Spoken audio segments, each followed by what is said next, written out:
Hello ವೀಕ್ಷಕರೇ, welcome back to ಸರ್ಸುಲೋಗ್ಸ್. ರಾತ್ರಿ ಮಿಕ್ಕಿರ್ತಕ್ಕಂಥ ಅನ್ನದಿಂದ ಸಾಮಾನ್ಯವಾಗಿ ನಾವು ಚಿತ್ರಾನ್ನ, ಪುಳಿಯೋಗರೆ, ಮೊಸರನ್ನ ಮಾಡ್ಕೊತಾ ಇರ್ತೀವಿ.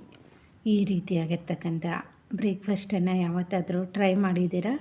ಮಾಡಿಲ್ಲ ಅಂದರೆ ಖಂಡಿತ ಒಮ್ಮೆ ಟ್ರೈ ಮಾಡಿ, ತುಂಬ ಟೇಸ್ಟಿಯಾಗಿರತ್ತೆ. ಇಡ್ಲಿ, ದೋಸೆ ತಿನ್ನೋದನ್ನು ಸಹ ಮರೆತು ಬಿಡ್ತೀರಾ. ಈ ರೆಸಿಪಿನ ಒಮ್ಮೆ ಮಾಡ್ಕೊಂಡು ತಿಂದು ನೋಡಿದ್ದೀರಾ ಅಂದರೆ ಯಾರಿಗೂ ಗೊತ್ತೇ ಆಗೋದಿಲ್ಲ ಇದಕ್ಕೆ ನಾವು ಅನ್ನನ ಬಳಸ್ಕೊಂಡು ಮಾಡಿದ್ದೀವಿ ಅಂತ. ಬನ್ನಿ ಈ ರೆಸಿಪಿನ ಯಾವ ರೀತಿ ರೆಡಿ ಮಾಡ್ಕೊಳ್ಳೋದು ಅನ್ನೋದನ್ನು ನೋಡೋಣ. ರಾತ್ರಿ ಮಿಕ್ಕಿರ್ತಕ್ಕಂಥ ಅನ್ನ ಒಂದು ಬಟ್ಲಷ್ಟಿದೆ. ಕೆಲವರು ರಾತ್ರಿ ಮಿಕ್ಕಿರ್ತಕ್ಕಂಥ ಅನ್ನದಲ್ಲಿ ಯಾವುದೇ ರೆಸಿಪಿ ಮಾಡೋದಿಲ್ಲ, ಅದು ತಂಗಳನ್ನ ಅಂದ್ಬಿಟ್ಟು ಚೆಲ್ತಾ ಇರ್ತಾರೆ. ಆ ರೀತಿ ಮಾಡೋದಕ್ಕಿಂತ ಈ ರೀತಿ ಬ್ರೇಕ್ಫಾಸ್ಟನ್ನು ಒಮ್ಮೆ ರೆಡಿ ಮಾಡ್ಕೊಳ್ಳಿ, ತುಂಬ ಚೆನ್ನಾಗಿರತ್ತೆ. ಅದನ್ನು ಒಂದು ಸಣ್ಣ ಮಿಕ್ಸಿ ಜಾರ್ಗೆ ಸೇರಿಸ್ಕೊಂಡು ಒಂದು 3-4 ಸ್ಪೂನಷ್ಟು ನೀರನ್ನು ಸೇರಿಸ್ಕೊಂಡು ಈ ರೀತಿ ಪೇಸ್ಟ್ ಮಾಡ್ಕೊಂಡು ಬಂದಿದ್ದೀನಿ. ಇದೆಲ್ಲ ಒಂದು ಬಟ್ಲಿಗೆ ಸೇರಿಸ್ಕೊಳ್ಳೋಣ. ಇದರ ಜೊತೆ ಒಂದು ಆಲೂಗಡ್ಡೆನ ಬೇಯಿಸ್ಕೊಂಡಿದ್ದೀನಿ, ಅದನ್ನು ಚೆನ್ನಾಗಿ ಮ್ಯಾಶ್ ಮಾಡಿ ಇದರಲ್ಲಿ ಸೇರಿಸ್ಕೊಳ್ಳೋಣ. ಒಂದು ಬಟ್ಲಷ್ಟು ಅನ್ನಕ್ಕೆ ಒಂದು ಆಲೂಗಡ್ಡೆ ಸಾಕಾಗತ್ತೆ. ಒಂದು ಬಟ್ಲಷ್ಟು ಅನ್ನದಿಂದ ನಾವು 3-4 ಜನ ತಿನ್ನುವಷ್ಟು ಬ್ರೇಕ್ಫಾಸ್ಟನ್ನು ರೆಡಿ ಮಾಡ್ಕೋಬಹುದು. ಇವಾಗ ಇದಕ್ಕೆ ಚಿಕ್ಕ ಬಟ್ಲಲ್ಲಿ ಒಂದು ಬಟ್ಲಷ್ಟು ಚಿರೋಟಿ ರವೆ, ಒಂದು ಬಟ್ಲಷ್ಟು ಕಡಲೆ ಹಿಟ್ಟನ್ನು ಸೇರಿಸ್ಕೊಂಡಿದ್ದೀನಿ. ಜೊತೆಗೆ ಕೊತ್ತಂಬರಿ ಸೊಪ್ಪನ್ನು ಹಾಕ್ಕೊತಾ ಇದ್ದೀನಿ.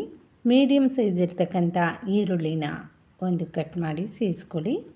ಖಾರಕ್ಕೆ ಅನುಗುಣವಾಗಿ 2-3 ಹಸಿಮೆಣಸಿನ್ಕಾಯನ್ನು ಸೇರಿಸ್ಕೊತಾ ಇದ್ದೀನಿ. ಅರ್ಧ ಬಟ್ಲಷ್ಟು ಅಕ್ಕಿ ಹಿಟ್ಟು, 1 ಸ್ಪೂನಷ್ಟು ಬಿಳಿ ಎಳ್ಳನ್ನು ಹಾಕ್ಕೊಳ್ಳೋಣ. ಅರ್ಧ ಸ್ಪೂನಷ್ಟು ಜೀರಿಗೆ, 1/4 ಸ್ಪೂನಷ್ಟು ಅರಿಶಿನ ಪುಡಿ, ರುಚಿಗೆ ತಕ್ಕಷ್ಟು ಪುಡಿ ಉಪ್ಪನ್ನು ಸೇರಿಸ್ಕೊಳ್ಳೋಣ. ಇದಕ್ಕೆ ಮೊದಲಿಗೆ ನೀರನ್ನು ಏನು ಸೇರಿಸಬಾರ್ದು. ಅನ್ನದಲ್ಲಿ ತೇವಾಂಶ ಇರುತ್ತೆ, ಜೊತೆಗೆ ಆಲೂಗಡ್ಡೆಯಲ್ಲೂ ಸಹ ತೇವಾಂಶ ಇರುತ್ತೆ, ಅದೇ ಸಾಕಾಗುತ್ತೆ. ಇದೆಲ್ಲವನ್ನು ಚೆನ್ನಾಗಿ ಮಿಕ್ಸ್ ಮಾಡ್ಕೊಳ್ಳೋಣ. 1 ಸ್ಪೂನಷ್ಟು ಎಣ್ಣೆನ ಹಾಕ್ಕೊಂಡು ಚೆನ್ನಾಗಿ ಲಾಸ್ಟಲ್ಲಿ ಮಿಕ್ಸ್ ಮಾಡಿಕೊಂಡ್ರೆ ಕೈಗೆ ಅಂಟೋದಿಲ್ಲ. ಇವಾಗ ಇದನ್ನು ಈ ರೀತಿ ಉಂಡೆಗಳನ್ನಾಗಿ ಮಾಡ್ಕೊಳ್ಳೋಣ. ಕೈಗೂ ಸಹ ಅಂಟೋದಿಲ್ಲ. 1 ಸ್ಪೂನಷ್ಟು ಎಣ್ಣೆನ ಹಾಕ್ಕೊಂಡ್ರೆ ಲಾಸ್ಟಲ್ಲಿ ಕಲಿಸೋವಾಗ ಎಲ್ಲ ಉಂಡೆಗಳನ್ನು ರೆಡಿ ಮಾಡಿಟ್ಕೊಂಡಿದ್ದೀನಿ. ನೋಡಿ ಎಷ್ಟು ಸಾಫ್ಟಾಗಿ ತುಂಬ ಚೆನ್ನಾಗಿ ಬಂದಿದೆ. ಇವಾಗ ನಾವು ಪಡ್ಡು ಮಾಡ್ತಕ್ಕಂಥ ತವಾನ ತಗೊಳ್ಳೋಣ. ಅದನ್ನು ಬಿಸಿ ಮಾಡಿಕೊಂಡು ಸ್ವಲ್ಪ ಎಣ್ಣೆನ ಹಾಕ್ಕೊಳ್ಳೋಣ. ಸೇಮ್ ನಾವು ಪಡ್ಡುನ ಯಾವ ರೀತಿ ರೆಡಿ ಮಾಡ್ಕೊತೀವೋ ಅದೇ ರೀತಿ. ನಾನಿಲ್ಲಿ ಈ ಎಣ್ಣೆ ಜೊತೆ ಸ್ವಲ್ಪ ಬಿಳಿ ಎಳ್ಳು, ಸ್ವಲ್ಪ ಸಾಸಿವೆನ ಸೇರಿಸ್ಕೊಂಡಿದ್ದೀನಿ. ಇದು ಚೆನ್ನಾಗಿ ಫ್ರೈ ಆದ ನಂತರ ಇದಕ್ಕೆ ನಾವು ಮಾಡಿಟ್ಕೊಂಡಿರ್ತಕ್ಕಂಥ ಉಂಡೆಗಳನ್ನು ಸೇರಿಸ್ಕೊಳ್ಳೋಣ. ಮೇಲೆಯಿಂದ ಸ್ವಲ್ಪ ಎಣ್ಣೆನ ಹಾಕ್ಕೊಂಡು ಮುಚ್ಚಳ ಮುಚ್ಚಿ ಮೀಡಿಯಮ್ ಟು ಲೋ ಫ್ಲೇಮಲ್ಲಿ ಇದನ್ನು ಚೆನ್ನಾಗಿ ಬೇಯಿಸ್ಕೊಳ್ಳೋಣ.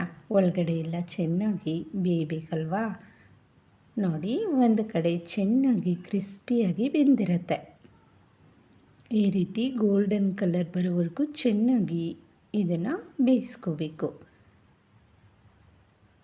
ಇವಾಗ ಇನ್ನೊಂದು ಕಡೆ ತಿರುಗಿಸ್ಕೊಂಡು ಮುಚ್ಚಳ ಮುಚ್ಚಿ ಸ್ವಲ್ಪ ಹೊತ್ತು ಬೇಯಿಸ್ಕೊಂಡು ಇದನ್ನು ತೆಗೆಯೋಣ. ನಮಗೆ ಎಷ್ಟು ಬೇಕು ಅಷ್ಟನ್ನು ಒಂದಾದ ನಂತರ ಒಂದು ಹಾಕ್ಕೊಂಡು ಫ್ರೈ ಮಾಡ್ಕೋಬಹುದು. ನೋಡಿ ಒಳಗಡೆ ಸಾಫ್ಟಾಗಿರುತ್ತೆ, ಮೇಲೆ ಕ್ರಿಸ್ಪಿಯಾಗಿ ತುಂಬ ಟೇಸ್ಟಿಯಾಗಿರುತ್ತೆ. ಇದರ ಜೊತೆ ನಾವು ಗ್ರೀನ್ ಚಟ್ನಿ ಆಗಲಿ, ಹೋಮ್ಮೇಡ್ ಟೊಮೊಟೊ ಕೆಚಪ್ ಆಗಲಿ ಯಾವುದಾದ್ರೂ ಇದ್ದರೆ ಅದನ್ನು ಇಟ್ಕೊಂಡು ಆರಾಮಾಗಿ ಬ್ರೇಕ್ಫಾಸ್ಟಿಗೆ ತಿನ್ನಬಹುದು. ಇಲ್ಲ ಅಂದರೆ ಈವ್ನಿಂಗ್ ಸ್ನ್ಯಾಕ್ಸ್ಗಾದರೂ ಇದನ್ನು ತಿನ್ನಬಹುದು. ಮಿಕ್ಕಿರ್ತಕ್ಕಂಥ ಅನ್ನದಿಂದ ಇಷ್ಟೊಂದು ಟೇಸ್ಟಿಯಾಗಿರ್ತಕ್ಕಂಥ ರೆಸಿಪಿ ನೀವು ಒಮ್ಮೆ ಟ್ರೈ ಮಾಡಿ ಹೇಗೆ ಬಂದಿತ್ತಂತ ನಿಮ್ಮ ಅಭಿಪ್ರಾಯನ ಕಮೆಂಟ್ ಬಾಕ್ಸಲ್ಲಿ ತಿಳಿಸಿ. ವೀಕ್ಷಕರೇ, ಇದಾಗಿತ್ತು ಇವತ್ತಿನ ವಿಡಿಯೋ. ನೆಕ್ಸ್ಟ್ ವಿಡಿಯೋ ಒಟ್ಟಿಗೆ ಮತ್ತೆ ಸಿಗೋಣ. Thank you for watching.